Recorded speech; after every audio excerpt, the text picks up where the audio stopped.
Hello అందరికీ. వినాయక చవితి పండగొచ్చిందంటే ప్రతి గల్లీలోనూ అన్నదాన కార్యక్రమాలు జరుగుతూ ఉంటాయి. ఈరోజైతే మా పక్క గల్లీలో వినాయకుని అన్నదానం అయితే జరిగింది వినాయక మండపం దగ్గర. సో మేమైతే అక్కడికి వెళ్ళాము. ఎంత ఆకలిగా ఉందో ఇంకా మా కడుపు నిండా తినేసి వచ్చామన్నమాట. చాలా బాగున్నాయి వంటకాలన్నీ.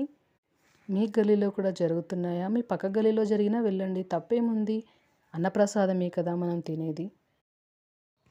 కొందరు అన్నదానం అంటే సిగ్గుపడుతుంటారు. అస్సలు సిగ్గుపడొద్దండి. ఎంచక్కా భోంచేయండి. ఇంకా మా వినాయకుడినైతే నిమజ్జనం చేయాలనుకుంటున్నాము 5 డేస్‌కైతే. సో రేపైతే వినాయకుడిని నిమజ్జనం చేయబోతున్నాము. కొద్దిగా బాధగా అయితే ఉంది. కానీ తప్పదు కదా! నిమజ్జనం అనేది తప్పనిసరి.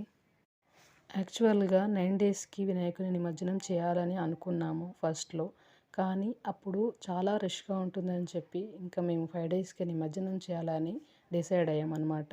సో మీ వినాయకుని ఎప్పుడు మీరు నిమజ్జనం చేశారో కామెంట్ చేయండి. అండ్ మా ఛానల్‌ని సబ్స్క్రైబ్ చేసుకోండి. ఓకేనా? Thank you friends. Thanks for watching. Bye bye.